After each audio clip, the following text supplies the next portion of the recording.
தந்தை மகன் தூய ஆவியாரின் பெயராலே ஆமென். நம் ஆண்டவராகிய இயேசு கிறிஸ்துவின் அருளும் கடவுளின் அன்பும் தூய ஆவியாரின் நட்புறவும் உங்கள் அனைவரோடும் இருப்பதாக. ஆன்மாவோடும் இருப்பதாக. இயேசுவில் பெரன்புக்குரிய சகோதர சகோதரிகளே, இன்றைய நற்செய்தி வாசகத்தின் வழியாக ஆண்டவர் இயேசு கிறிஸ்து தன்னுடைய சீடர்களை பார்த்து, ஓநாய்களிடையே ஆடுகளை அனுப்புவது போல நான் உங்களை அனுப்புகிறேன் என்று ஆண்டவர் இயேசு கிறிஸ்து சீடர்களை பார்த்து எச்சரிக்கின்றார். அன்பார்ந்தவர்களை, நாம் வாழுகின்ற இந்த உலகம் கூட ஓநாய்களுக்கு மத்தியிலே நாம் ஆடுகளாக வாழ்ந்து கொண்டிருக்கின்றோம். பல மனிதர்கள் நாம் பயன்படுத்துகின்ற பொருட்கள், சாதனங்கள் நம் மத்தியிலே ஓநாய்களாக இருப்பதை நாம் பார்க்கின்றோம். இருந்தாலும் ஆயனாகிய ஆண்டவர் தம் மந்தையாகி நம் ஒவ்வொருவரையும் பாதுகாக்கின்றார், பேணி காக்கின்றார் என்று நாம் நம்பிக்கையோடு இருக்கும்போது நாம் எத்தகைய சூழலிலும் நாம் நம்பிக்கையோடு வாழக்கூடிய தைரியத்தை கடவுள் நமக்கு தந்திருக்கின்றார். எனவே இன்றைய நாளிலே கடவுள் நம்மை பாதுகாத்து வருவதற்காக இத்திருப்பலியிலே நாம் நன்றி எறிதலாக ஒப்பு கொடுத்து ஜெபிப்போம். பல நேரங்களிலே நாமும் ஓநாய்களை போன்ற மனிதர்களாக வாழ்ந்திருப்போம். பல நேரங்களிலே ஓநாய்கள் உருவங்களை போர்த்தி கொண்டிருக்கின்ற சாதனங்களை பயன்படுத்தி நாம் தவறு செய்திருப்போம். எனவே அத்தகைய தருணங்களை நினைத்து பார்த்து ஒரு சில நொடிகள் கண்களை மூடி நாம் நம்மையும் மன ஆய்வு செய்து தவறிய தருணங்களுக்காக இத்திருப்பலியிலே மன்னிப்பு வேண்டுவோம்.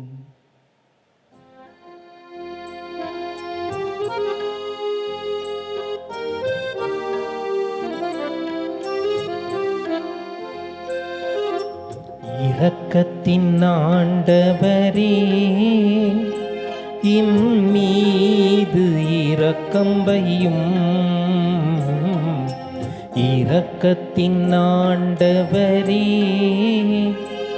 இம்மீது இரக்கம் வையும். எனக்காய் பாடுகள் ஏற்றவரே, எனக்காய் உயிரையும் தந்தவரே, இரக்கத்தின் ஆண்டவரே, இம்மீது இரக்கம் வையும். எல்லாம் உள்ள இறைவன் நம் மீது இரக்கம் வைத்து நம் பாவங்களை மன்னித்து நம்மை நிலை வாழ்வுக்கு அழைத்து செல்வாராக. ஆமென். மன்றாடுவோமாக. இறைவா, வீழ்ச்சியுற்ற உலகை உம் திருமகனின் தாழ்ச்சியினால் மீண்டும் நிலைநிறுத்தினீரே. அதனால் பாவத்தின் அடிமை தலையிலிருந்து நீர் விடுவித்த உம் நம்பிக்கையாளர்களுக்கு புனித பேரின்பத்தை தந்து அவர்கள் என்றும் நிலையான மகிழ்ச்சி அடைந்திட செய்வீராக. எங்கள் ஆண்டவராகிய இயேசு கிறிஸ்து வழியாக உம்மை மன்றாடுகின்றோம்.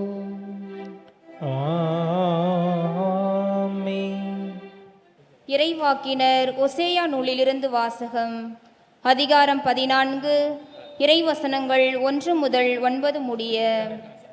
ஆண்டவர் கூறுவது: இஸ்ரேலே, உன் கடவுளாகிய ஆண்டவரிடம் திரும்பி வா. நீ உன் தீச்செயலால் வீழ்ச்சியுற்றாய். இம்மொழிகளை ஏந்தி ஆண்டவரிடம் திரும்பி வந்து இவ்வாறு சொல்லுங்கள்: தீவினை அனைத்தையும் அகற்றியருளும், நன்மையானதை ஏற்றுக்கொள்ளும். நாங்கள் எங்கள் வாய்மொழியாம் கனிகளை உமக்கு அளிப்போம். அசிரியர் எங்களை விடுவிக்க மாட்டார்கள். குதிரை மேல் நாங்கள் ஏற மாட்டோம். எங்கள் கைவினை பொருட்களை நோக்கி எங்கள் கடவுளே என்று இனி சொல்ல மாட்டோம். திக்கற்றவன் உம்மிடத்தில் பரிவை பெறுகிறான் என சொல்லுங்கள். அவர்களுடைய பற்றுறுதின்மையை நான் குணமாக்குவேன். அவர்கள் மேல் உளமாற அன்பு கூர்வேன். அவர்கள் மேலிருந்த என் சினம் தணிந்து விட்டது. நான் இஸ்ரேலுக்கு பனி போல் இருப்பேன். அவன் லீலி போல் மலருவான். லெபனோனின் மரம் போல் வேரூன்றி நிற்பான். அவனுடைய கிளைகள் விரிந்து பரவும். அவன் பொலிவு ஒலிவ மரம் போல் இருக்கும். லெபனோனைப் போல அவன் நறுமணம் பரப்புவான். அவர்கள் திரும்பி வந்து என் நிழலில் குடியிருப்பார்கள். கோதுமை போல் தழைத்தோங்குவார்கள். திராட்சை கொடி போல் செழிப்படைவார்கள். லெபனோனின் திராட்சை ரசம் போல் அவர்களது புகழ் விளங்கும். இனிமேல் எப்ராமுக்கு சிலைகள் எதற்கு? நானே அவனுக்கு செவிசாய்த்து அவன் மேல் அக்கறை கொண்டுள்ளேன். நான் பசுமையான தேவதோரு மரம் போல் போன்றவன். உன் கனி எல்லாம் என்னிடமிருந்தே வரும். ஞானம் நிறைந்தவன் எவனோ அவன் இவற்றை உணர்ந்து கொள்ளட்டும். பகுத்தறிவு உள்ளவன் எவனோ அவன் இவற்றை அறிந்து கொள்ளட்டும். ஆண்டவரின் நெறிகள் நேர்மையானவை. நேர்மையானவர்கள் அவற்றை பின்பற்றி நடக்கிறார்கள். மீறுகிறவர் அவற்றில் இடறி விழுகின்றார்கள். ஆண்டவரின் அருள்வாக்கு. இறைவனுக்கு நன்றி.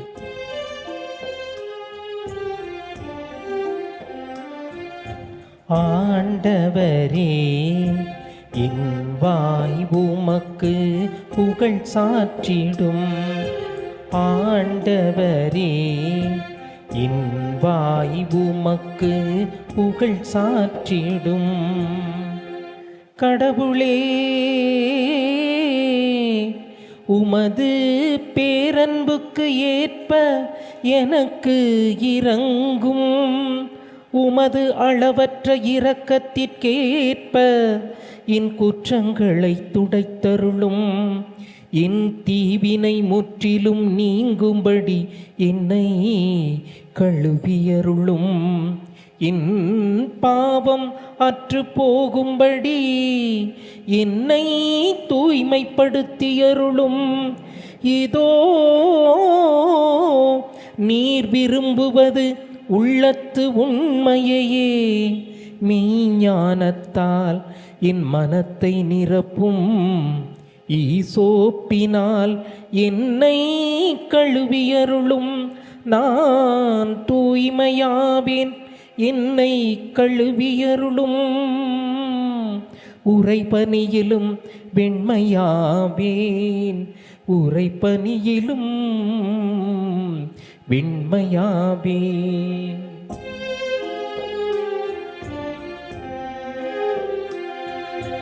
ஆண்டவரே, என் வாய் உமக்கு புகழ் சாற்றிடும். ஆண்டவரே, என் வாய் உமக்கு புகழ் சாற்றிடும்.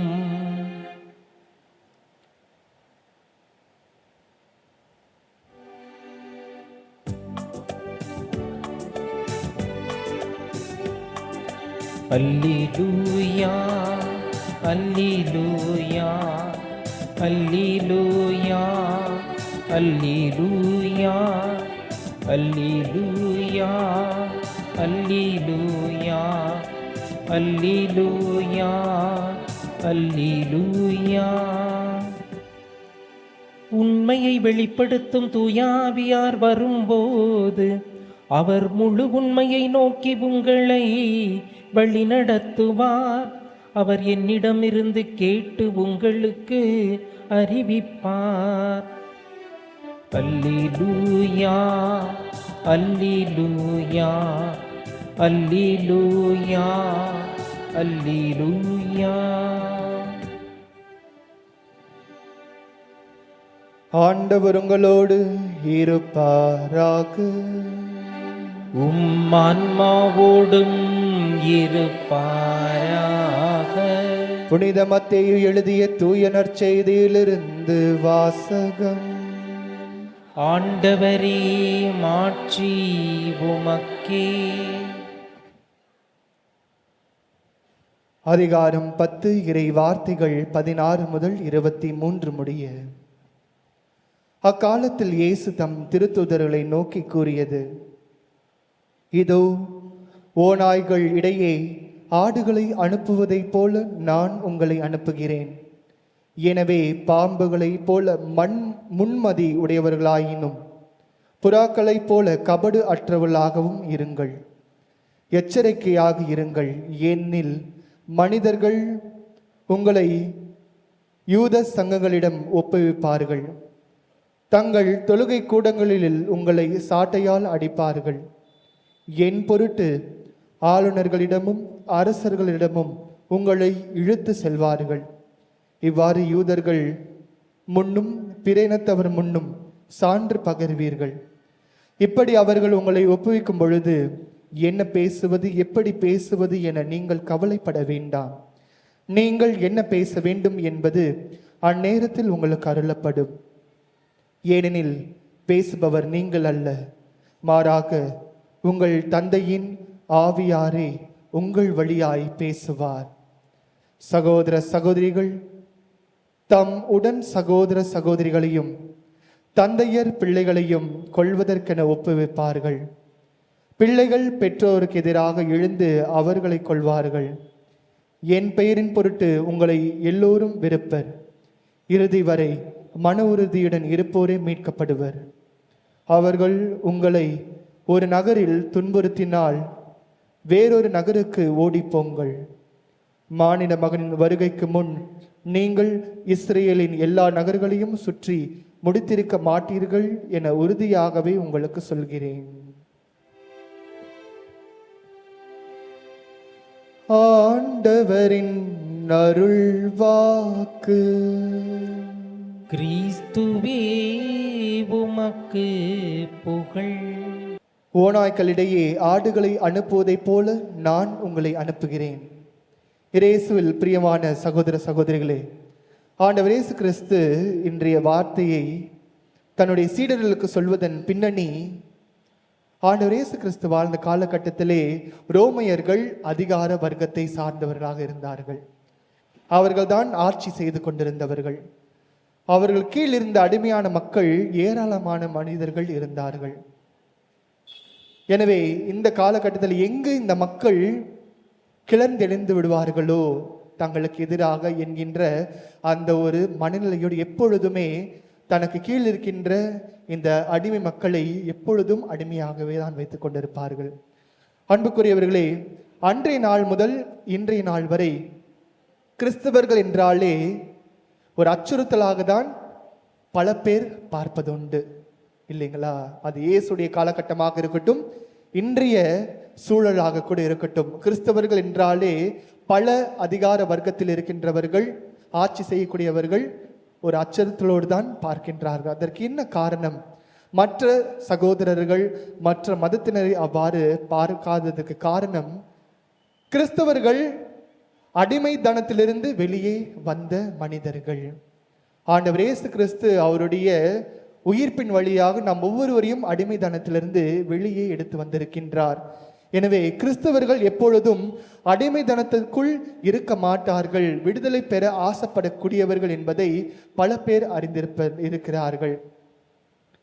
நம்முடைய கடந்த காலங்களில் நாம் பார்க்கும்போது கூட பல இடங்களிலே ஒரு புரட்சி வெடித்ததற்கும் கிளர்ச்சியை தூண்டுவதற்கும் மிக முக்கிய காரணமாக இருந்ததற்கு ஒரு கிறிஸ்தவர்களாக அல்லது அவருடைய கொள்கைகளாக இருக்கும். எனவேதான் ஆண்டவர் இயேசு கிறிஸ்து சொல்கிறார், இந்த பின்னணியிலே உங்களை யாராவது துன்புறுத்தி கொண்டே இருப்பார்கள், நீங்கள் அச்சுறுத்தப்படுவீர்கள், நீங்கள் கஷ்டப்படுவீர்கள். அவ்வாறு இருக்கும்போது நீங்கள் மனம் தளராமல் நீங்கள் கடவுளிடம் நம்பிக்கை கொள்ளுங்கள். உங்களுடைய இறுதி மூச்சு வரை நீங்கள் கடவுளோடு மனம் தளராமல் நீங்கள் நம்பிக்கை கொள்ளும் போது கண்டிப்பாக உங்களுக்கான மீட்பு மேலே உண்டு என்பதை இன்றைய வாசகத்தின் வழியாக ஆண்டவர் இயேசு கிறிஸ்து தெளிவுபடுத்துகின்றார். அன்புக்குரியவர்களே, கண்டிப்பாக நாம் வாழ்கின்ற இந்த உலகம் ஓநாய்க்கள் நிறைந்த உலகம்தான். யாரை நம்புவது, யாரை பக்கத்தில் வச்சுக்கிறது என்பது கூட தெரியாமல் நாம் வாழ்ந்து கொண்டிருக்கின்றோம். இன்றைய நற்செய்தியில் அருமையாக ஆண்டவர் இயேசு கிறிஸ்து சொல்லியிருப்பார், உடன் சகோதர சகோதரிகளையும் தந்தையர் பிள்ளைகளையும் கொள்வதற்கென ஒப்புவிப்பார்கள். தன்னுடைய சொந்த பிள்ளைகளும் தன்னை விட்டு விடுவார்கள். அப்படிப்பட்ட ஒரு காலங்களில் தான் நாம் வாழ்ந்து கொண்டிருக்கின்றோம். பிள்ளைகள் பெற்றோர்களை விட்டு விடுவதும், பெற்றோர்கள் பிள்ளைகளை பராமரிக்காமலும் இருக்கின்ற உலகத்தில் தான் வாழ்ந்து கொண்டிருக்கின்றோம். திருத்தந்தை பிரான்சிஸ் அவர்கள் அருமையாக இந்த சொல்லாடல் பயன்படுத்துவார். நாம் தூக்கி எறிகின்ற கலாச்சாரத்திலே வாழ்ந்து கொண்டிருக்கின்றோம். யூஸ் அண்ட் த்ரோ டீ நம்ம குடிச்ச பிறகு அந்த யூஸ் அண்ட் த்ரோ கப்பை என்ன பண்ணுவோம்? கசக்கி தூக்கி எறிந்திடுவோம். காரணம், எனக்கு தேவையான வேலை முடிந்து விட்டது, நான் டீ குடிச்சிட்டேன், தேநீர் அருந்தி விட்டேன், இதுக்கு மேலே அந்த கப்பு எனக்கு தேவையில்லை, அதனால் நான் தூக்கி எறிந்து விடுகின்றேன் என்கின்ற ஒரு நுகர்வு கலாச்சாரத்திலே ஓநாய்க்கள் நிறைந்த மனிதர்கள் மத்தியிலே தான் நாம் வாழ்ந்து கொண்டிருக்கின்றோம். ஆனால் இயேசு சொல்கிறார், நீ என்னை பின்பற்றுகிறாயா, கண்டிப்பாக உனக்கு கஷ்டங்கள் உண்டு, துன்பங்கள் உண்டு, அச்சுறுத்தல்கள் உண்டு, இருந்தாலும் நீ என்னுடைய சீடராக இருக்க விரும்புகிறாயா என்பதை தான் ஆண்டவர் இன்றைய நாளிலே தன்னுடைய சீடர்களுக்கு தெளிவுபடுத்துகின்றார். நீ என்னுடைய சீடராக இருந்தால் சொகுசான வாழ்க்கை உனக்கு உண்டு என்பதை ஆண்டவர் இங்கு உத்தரவாதம் தரவில்லை. அவர் முன்பே சொல்கிறார், நீங்க என்னுடைய சீடராக இருக்க விரும்புகிறீர்களா, நீங்கள் என்னுடைய சீடத்தையாக இருக்க விரும்புகிறீர்களா, கண்டிப்பாக அச்சுறுத்தல் உண்டு, துன்பம் உண்டு, கஷ்டங்கள் உண்டு, கவலைகள் உண்டு. ஆனால் அதையெல்லாம் தாண்டி தூய ஆவியானவர் என்னை வழி நடத்துவார், நான் வணங்குகின்ற கடவுள் இயேசு கிறிஸ்து எனக்கு நம்பிக்கை உண்டு, அவர் அனைத்தையும் பார்த்து கொள்வார் என்று நாம் வாழும்போது நமக்கு கிடைக்கக்கூடிய மீட்பு மிக பெரியது அன்பார்ந்தவர்களே. ஆகையால் இன்றைய வாசகத்திலே ஆண்டவர் நம்மை ஆடுகளாக பாவிக்கின்றார். நாம் ஆடுகள் என்றும் போது ஆண்டவர் இயேசு கிறிஸ்து நம்மை பராமரிக்கும் ஆயனாக இருக்கின்றார். எனவே நாம் ஓநாய்களுக்கு மத்தியிலே தான் இருக்கின்றோம். ஆனால் நாம் நம்மை தற்காத்து கொள்ளவும் பாதுகாத்து கொள்ளவும் ஆண்டவர் இயேசு கிறிஸ்து சொல்வது, நாம் ஒவ்வொருவரும் பாம்பை போல முன்மதியோடு செயல்பட வேண்டும் என்று அவர் சொல்லுகின்றார். புறாக்களை போல கபடு அற்றவர்களாக நாம் இருக்க வேண்டும் என்று சொல்கின்றார். அன்புக்குரியவர்களே, மனிதர்களாகிய நாம் ஒவ்வொருவருக்கும் கடவுள் 6 அறிவு படைத்திருக்கின்றார். கண்டிப்பாக நமக்கு எது சரி எது தவறு என்று புரிந்து கொள்ளுகின்ற திறனை தந்திருக்கின்றார். நாம் கடவுளிடத்திலே நாம் வேண்டும் பொழுது அது எந்த ஒரு கஷ்டமாக, துன்பங்கள், துயரங்கள், அச்சுறுத்தலாக கூட இருந்தாலும் நாம் ஆண்டவரிடத்தில் வேண்டும் போது பாம்பை போன்ற முன்மதியுடையவர்களாக, புறாக்களை போன்ற கபடற்ற மனிதர்களாக நம்மை அவர் மாற்றுவார், பராமரிப்பார். எனவே இத்தகைய வரத்திற்காக நாம் இத்திருப்பலிகளை வேண்டிக் கொள்வோம். ஓநாய்க்கள் என்று சொல்லும்போது நம்மை சூழ்ந்து இருக்கின்ற மனிதர்கள் மற்றும் ஓநாய்க்கள் அல்ல, நாம் பயன்படுத்துகின்ற தொழில்நுட்ப சாதனங்களும் பல நேரங்களிலே ஓநாய்க்களாக மாறுவதை நாம் பார்க்கின்றோம். இன்றைய காலகட்டத்தில் அதிகமான தவறுகள் நடைபெறுவது தொலைபேசி சாதனங்களின் வழியாக தான், இல்லைங்களா? இணையத்தின் வழியாக தான். பல நேரங்களில் நாம் தேவையற்றவற்றை நாம் பார்க்கும்போது அதற்கு அடிமையாகி விடுகின்றோம். அவை நமக்கு ஓநாய்க்களாக மாறுவதை நாம் பார்க்கின்றோம். நாம் அந்த ஓநாய்க்களிடத்திலே பிடிப்பட்ட ஆடுகளாக மாறிவிடுகின்றோம். அன்புக்குரியவர்களே, இன்றைய காலகட்டத்திலே 2024ஆம் ஆண்டிலே ஓநாய்க்களை போன்ற ஒரு போர்வையில் இருப்பது நாம் பயன்படுத்துகின்ற தொழில்நுட்ப சாதனங்கள். அதை நாம் எதற்காக, எப்படி நாம் பயன்படுத்துகின்றோம் என்பதுதான் முக்கியம். நாம் நல்ல காரியங்களுக்காக, நல்லவற்றுக்காக நாம் பயன்படுத்தும் போது நாம் பாம்புகளை போன்ற முன்மதியுடையவர்களாக செயல்படுகின்றோம். புறாக்களை போன்ற கபடற்றவர்களாக நாம் இருக்கின்றோம். எனவே ஆண்டவரிடத்திலே ஆடுகளாகிய நாம், நமது மந்தையான ஆண்டவர் நம்மை பராமரிக்கவும், பாம்பை போன்று முன்மதியுடையவராகவும் புறாக்களை போன்ற கபடற்ற மனிதர்களாகவும் வாழ இத்திருப்பலிகளை வேண்டுவோம். ஆமென்.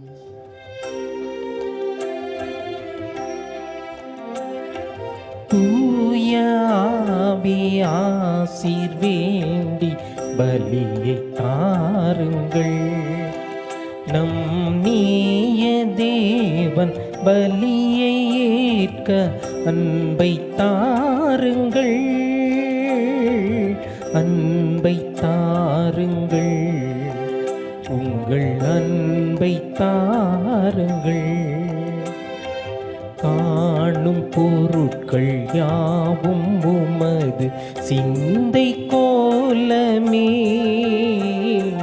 இறைவனே உமக்கு யாம் எதனை தருவதோ? புனிதமாக்கு புனிதமாக்கு எங்கள் இதயத்தை, அதை பூக்களோடு உமக்கு தரவே இங்கு வருகின்றோ. தூயாவி ஆசீர் வேண்டி பலியை தாருங்கள். சகோதர சகோதரிகளே, என்னுடையதும் உங்களதுமான இப்பலி எல்லாமல்ல தந்தையாக இறைவனுக்கு ஏற்றதாகும்படி மன்றாடுங்கள். ஆண்டவர் தமது பெயரின் புகழ்ச்சிக்காகவும் ஆட்சிக்காகவும் நமது நன்மைக்காகவும் புனித திரு அவை அனைத்து நலனுக்காகவும் உமது கையில் இருந்து இப்பலியை ஏற்றுக்கொள்வாராக. ஆண்டவரே, உமது பெயரின் மாட்சிக்காக நாங்கள் தேர்ந்தளிக்கும் இக்காணிக்கை எங்களை தூய்மைப்படுத்துவதாக. விண்ணக வாழ்வுக்கு உரிய நற்செயல் புரிவதில் நாங்கள் நாளுக்கு நாள் முன்னேறி செல்வோமாக. எங்கள் ஆண்டவராகிய இயேசு கிறிஸ்து வழியாக உம்மை மன்றாடுகின்றோம். ஆண்டவர் உங்களோடு இருப்பாராக, ஆன்மாவோடும் இருப்பாராக. இதயங்களை மேலே எழுப்புவோம். ஆண்டவரிடம் எழுப்பியுள்ளோம். நம் இறைவனாகிய ஆண்டவருக்கு நன்றி கூறுவோம். அது தகுதியும் நீதியும் ஆனதே. ஆண்டவரே, தூயவரான தந்தையே, என்றுமுள்ள எல்லாமல்ல இறைவா, என்னாலும் எவ்விடத்திலும் நாங்கள் உமக்கு நன்றி செலுத்துவது மெய்யாகவே தகுதியும் நீதியும் ஆகும், எங்கள் கடமையும் மீட்புக்குரிய செயலும் ஆகும். உமது நன்மை மிகுதியால் எங்கள் ஆண்டவராகிய கிறிஸ்து வழியாக நீர் மனிதராகி எங்களை படைத்தீர். நாங்கள் நீதியின்படி தண்டனைக்கு உரியவராயினும் உமது இரக்க மிகுதியால் எங்களை மீட்டருளினீர். அவர் வழியாகவே உமது மாண்பை வானதூதர் புகழ்கின்றனர். தலைமை தாங்குவோர் உம்மை வழிபடுகின்றனர். அதிகாரம் செலுத்துவோர் உம் திருமுன் நடுங்குகின்றனர். வானங்களும் அவற்றில் உள்ள ஆற்றல்களும் சோராபீன்களும் ஒன்று கூடி அக்களித்து கொண்டாடுகின்றனர். அவர்களோடு எங்கள் குரலையும் சேர்த்து கொள்ளுமாறு நாங்கள் உம்மை தாழ்மையுடன் இறைஞ்சி புகழ்ந்து சொல்வதாவது: தூயவர் தூயவர் தூயவர், வான்படைகளின் கடவுளாம் ஆண்டவர். விண்ணகமும் மண்ணகமும் மது ஆட்சியால் நிறைந்துள்ளன. உன்னதங்களிலே ஓசன்னா. ஆண்டவர் பெயரால் வருகிறவர் ஆசி பெற்றவர். உன்னதங்களிலே ஓசன்னா. ஆண்டவரே, நீர் மெய்யாகவே தூயவர், தூய்மை அனைத்திற்கும் ஊற்று. ஆகவே உம்முடைய ஆவியை பொழிந்து இக்காணிக்கைகளை தூய்மைப்படுத்த உம்மை வேண்டுகின்றோம். இவ்வாறு எங்கள் ஆண்டவர் இயேசு கிறிஸ்துவின் உடலும் இரத்தமுமாக எங்களுக்கு இவை மாறுவனவாக. அவர் பாடுபட உளம் கனிந்து தம்மை கையளித்த போது அப்பத்தை எடுத்து நன்றி செலுத்தி அதை பிட்டு தம் சீடரில் கழித்து அவர் கூறியதாவது: அனைவரும் இதிலிருந்து பெற்று உண்ணுங்கள், ஏனெனில் இது உங்களுக்காக கையளிக்கப்படும் என் உடல்.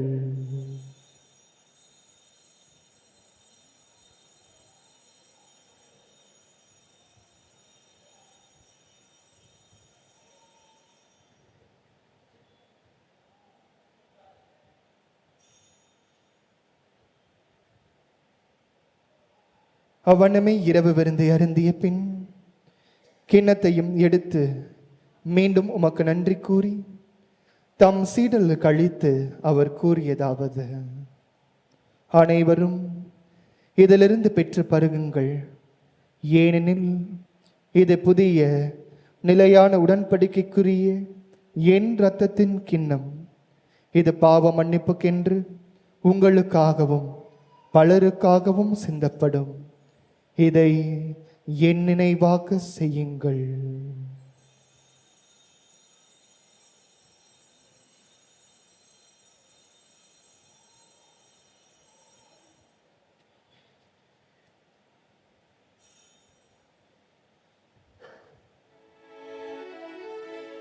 நம்பிக்கையின் மறை பொருள். ஆண்டவரே, நீர் வருமளவும் உமது இறப்பினை அறிக்கையிடுகின்றோம், உமது உயிர்ப்பினையும் எடுத்துரைக்கின்றோம். ஆகவே ஆண்டவரே, நாங்கள் கிறிஸ்துவின் இறப்பினையும் உயிர்ப்பினையும் நினைவு கூர்ந்து வாழ்வு தரும் அப்பத்தையும் மீட்பளிக்கும் கிண்ணத்தையும் உமக்கு ஒப்புக் கொடுக்கின்றோம். திருமுன்னின்று உமக்கு ஊழியம் புரிய தகுந்தவர்கள் எங்களை ஏற்றுக்கொண்டீர். எனவே உமக்கு நன்றி செலுத்துகின்றோம். மேலும் கிறிஸ்துவின் உடலிலும் இரத்தத்திலும் பங்கு கொள்ளும் எங்களை தூய ஆவியார் ஒன்று சேர்க்க வேண்டும் என உம்மை தாழ்மையுடன் மன்றாடுகின்றோம். ஆண்டவரே, உலகெங்கும் பரவி இருக்கும் உமது திரு அவையை நினைவு கூர்ந்தருளும். எங்கள் திருத்தந்தை பிரான்சிஸ், எம் பேராயர் ஜார்ஜ், எல்லா திருநிலையினர் ஆகிய அனைவரோடும் உமது திரு அவை அன்பில் நிறைவு பெற செய்தருளும். மேலும் உயிர்த்தெழும் எதிர்நோக்குடன் துயில் கொள்ளும் எங்கள் சகோதர சகோதரிகளையும் இறந்தோர் அனைவரையும் இரக்கத்துடன் நினைவு கூர்ந்து உமது திருமுக ஒளியினுள் ஏற்றருளும். எங்கள் அனைவர் மீதும் இரக்கமாயிரும். கடவுளின் கன்னித்தாயான புனித மரியா, அவருடைய துணையாளரான புனித யோசேப்பு, புனித திருத்தூதர்கள், இவ்வுலகில் உமக்கு உகந்தவராய் இருந்தோர் ஆகிய புனிதர் அனைவருடனும் நாங்கள் நிலை வாழ்வில் பங்கு கொள்ளும் தகுதி பெற்று திருமகன் இயேசு கிறிஸ்து வழியாக உம்மை புகழ்ந்தேத்து மறுமருள உம்மை மன்றாடுகின்றோம்.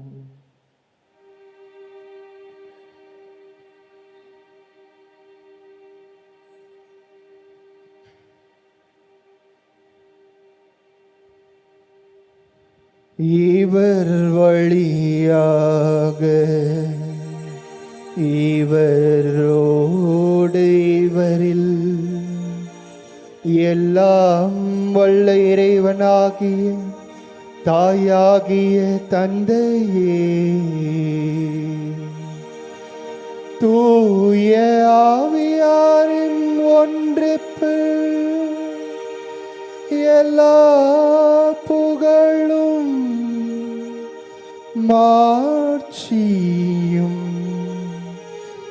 என்றென்றும் உமக்கு உரியதே.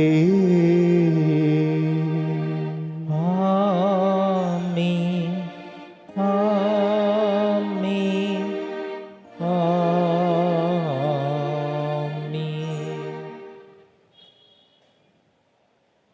மீட்பரின் கட்டளையால் கற்பிக்கப்பட்டு இறை படிப்பினால் பயிற்சி பெற்ற நாம் அனைவரும் துணிந்து ஜெபிப்போம். விண்ணுலகில் இருக்கின்ற எங்கள் தந்தையே, உமது பெயர் தூயது என போற்றப் பெறுக. உமது ஆட்சி வருக. உமது திருவுளம் விண்ணுலகில் நிறைவேறுவது போல மண்ணுலகிலும் நிறைவேறுக. எங்கள் அன்றாட உணவை இன்று எங்களுக்கு தாரும். எங்களுக்கு எதிராக குற்றம் செய்வோரை நாங்கள் மன்னிப்பது போல எங்கள் குற்றங்களை மன்னியும். எங்களை சோதனைக்கு உட்படுத்தாதேயும், தீமையிலிருந்து எங்களை விடுவித்தருளும். ஆண்டவரே, தீமை அனைத்திலும் இருந்தும் எங்களை விடுவித்து எங்கள் வாழ்நாளில் அமைதியை கனிவுடன் அருள உம்மை மன்றாடுகின்றோம். உமது இரக்கத்தின் உதவியால் நாங்கள் பாவத்திலிருந்து எப்பொழுதும் விடுதலை பெற்று யாதொரு கலக்கமும் இன்றி நலமாய் இருப்போமாக. நாங்கள் எதிர்நோக்கி இருக்கும் பேரின்பத்திற்காகவும் எம் மீட்பராக இயேசு கிறிஸ்துவின் வருகைக்காகவும் காத்திருக்கின்றோம். ஏனெனில் ஆட்சியும் வல்லமையும் ஆட்சியும் என்றென்றும் உமதே. ஆண்டவர் இயேசு கிறிஸ்துவே, அமைதியை உங்களுக்கு விட்டு செல்கின்றேன், என் அமைதியை உங்களுக்கு அளிக்கின்றேன் என்று திருத்துதர்களுக்கு மொழிந்தீரே. எங்கள் பாவங்களை பாராமல் உமது திரு ஆவியின் நம்பிக்கையை கண்ணோக்கி உமது திருவுளத்திற்கேற்ப அதற்கு அமைதியும் ஒற்றுமையும் அளித்தருள்வீராக. என்றென்றும் வாழ்ந்து ஆட்சி செய்கின்றவர் நீரே. ஆமென். ஆண்டவருடைய அமைதி உங்களோடு என்றும் இருப்பதாக. ஆன்மாவுடன் இருப்பதாக. ஒருவருக்கொருவர் அமைதியை பகிர்ந்து கொள்வோம்.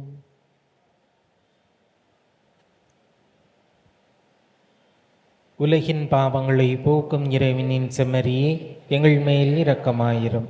உலகின் பாவங்களை போக்கும் இறைவனின் செம்மறியே, எங்கள் மேல் இரக்கமாயிரும். உலகின் பாவங்களை போக்கும் இறைவனின் செம்மறியே, எங்களுக்கு அமைதியை அளித்தருளும். இதோ நம் ஆண்டவராகிய இயேசு கிறிஸ்து அவருடைய மந்தையாகிய நம் ஒவ்வொருவரையும் பாதுகாத்து வருகின்ற ஆயராக இருக்கின்றார். இவரில் தஞ்சம் புகுந்து இத்திருப்பலியிலே பங்கேற்க வந்திருக்கின்ற நாம் ஒவ்வொருவரும் பேறு பெற்றோம். ஆண்டவரே, நீர் என் இல்லத்தில் எழுந்தருள நான் தகுதியற்றவன். ஆனால் ஒரு வார்த்தை மட்டும் சொல்லியருளும், எனது ஆன்மா நலமடையும்.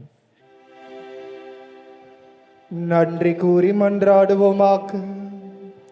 ஆண்டவரே, மாண்புக்குரிய கொடைகளால் நிறைவு பெற்ற நாங்கள் உம்மை வேண்டுகின்றோம்.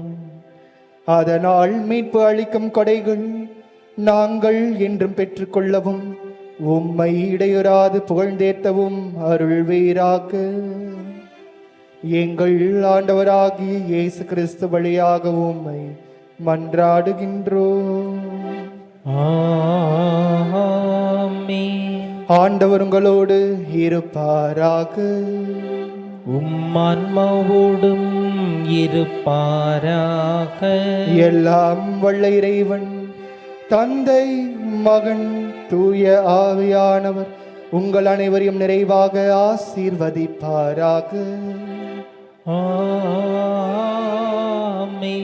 இயேசுவின் மந்தைகளாக என்றும் வாழ்ந்திட சென்று வாழுங்கள். வாழ்க்கைப்படி தொடரட்டும். இறைவனுக்கு நன்றி.